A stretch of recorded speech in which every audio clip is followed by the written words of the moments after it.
Muy buenos días, un cordial saludo para todos. Mi nombre es María Guzmán Soler, soy estudiante de Derecho de la Universidad de La Sabana y el día de hoy para la materia de Historia y Literatura comentaré el libro Rayuela de Julio Cortázar. El gran atractivo de esta novela es la forma típica en la que puede ser leído. En primer lugar, puede leerse linealmente como cualquier otro libro, sin embargo, hay una segunda forma para realizar su lectura, y es a través del tablero de dirección, el cual da una guía para saltar de capítulo en capítulo. Esto, dependiendo de la manera en que el lector decida ordenar la lectura, proporciona no solo un libro y una historia, sino múltiples historias con variantes, que según las diferentes perspectivas pueden constituir historias diferentes.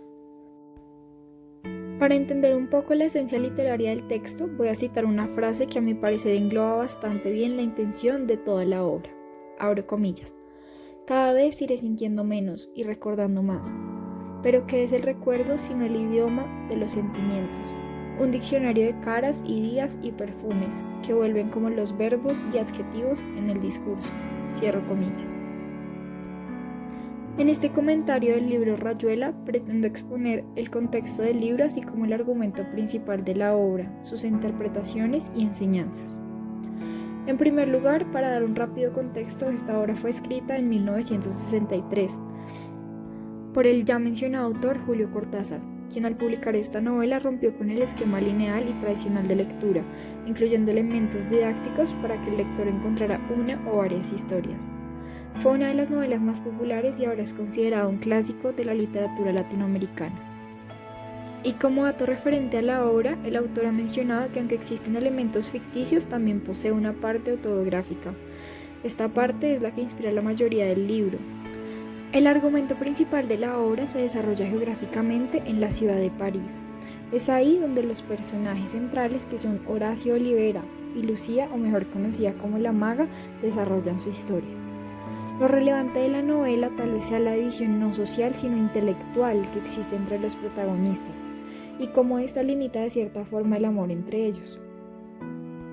Por un lado, Horacio podría decirse que es un intelectual puro, tiene un trabajo como traductor y pasa las horas con sus amigos intelectuales discutiendo en el Club de la Serpiente sobre temas trascendentales como la música, la literatura, el arte. También discuten sobre autores como Morelli, temas filosóficos y profundos como la vida misma.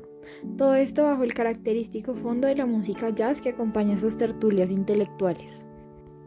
Por otro lado, Lucía o la Maga es una uruguaya mamá del bebé Rocamadour, muy extrovertida y espontánea, que a pesar de no haber recibido tanta educación, o al menos de no haber alcanzado un nivel intelectual tal como el de Horacio, es una mujer dulce y llena de emociones intensas. Son precisamente estas las que la llevan a tener esos profundos sentimientos por Horacio, a pesar de no ser correspondida de la misma manera.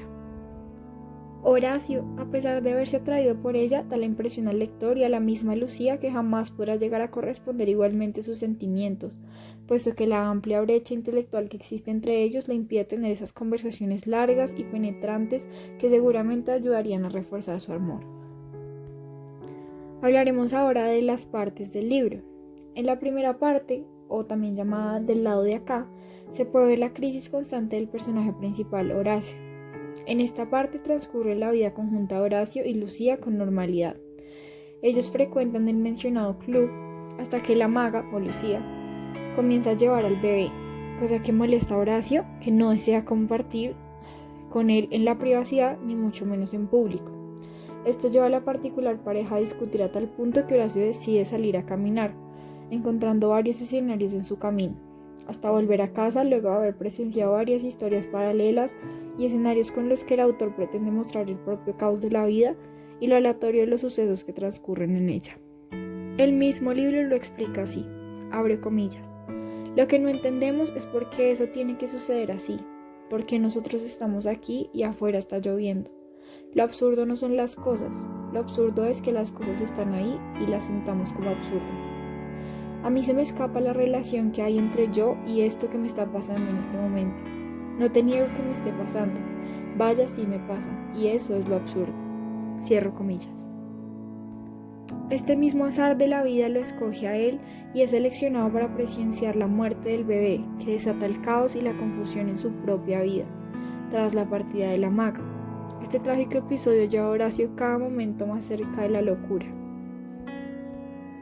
En la segunda parte del libro, que es también llamada Del lado de acá, el personaje regresa después de su dolorosa ruptura y de haberla buscado incansablemente por un tiempo a Argentina. En Buenos Aires se encuentra con dos personajes muy importantes, que son Traveler y Talita. Sin embargo, tras varios percances, decide irse de ahí para vivir con una exnovia.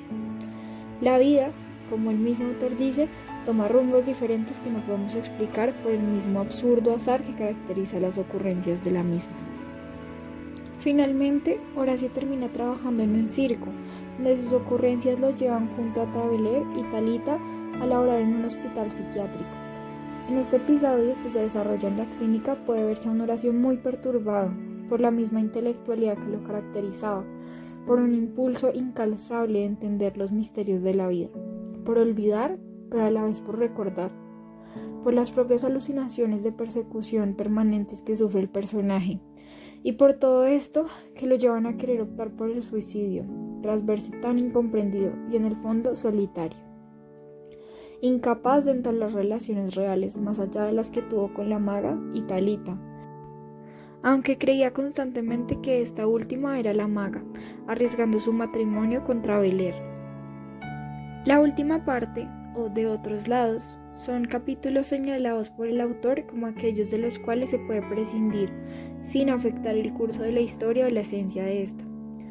Estos capítulos permiten al autor hacerse una idea más profunda de la historia, presentan datos más ciertos y específicos sobre la narración. Esta parte ha sido escrita como la parte que le da sentido a todo el libro, pues relata las razones y la perspectiva teleológica del libro. Permite crear un perfil mucho más psicológico de Horacio y analizar a profundidad el actuar y el desenlace de la historia, que es el propio suicidio del protagonista. También responde a cuestiones que se hacen a lo largo del libro, como el paradero o la historia real del autor Morelli, que era tan alabado por los amigos de Horacio, Ronald, Babs, Perico, Wong y los otros en el Club de la Serpiente.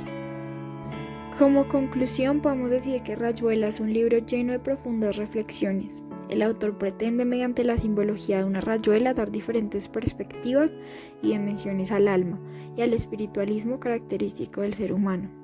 El autor pretende reflejar una sociedad en la que la ciencia de lo absurdo, de lo aleatorio, de la suerte y del azar se normaliza, pues es como transcurre la naturalidad de la vida. Abre comillas. Una cera, una piedrita, un zapato y un bello dibujo con tiza, preferentemente de colores. En lo alto está el cielo, abajo está la tierra. Es muy difícil llegar con la piedrita al cielo. Casi siempre se calcula mal y la piedra sale del dibujo. Cierro comillas. En mi opinión personal, siento que lo esencial del libro no se refiere tanto a la historia de los personajes principales, sino más bien a la reflexión y a la profunda trascendencia a la que llegan los pensamientos de Horacio sobre la vida. Bueno, este fue mi comentario sobre el libro Rayuela. Es un libro que recomiendo profundamente, no solo por el material literario que existe en él, sino por la consideración introspectiva y personal a la que se puede llegar a través de la lectura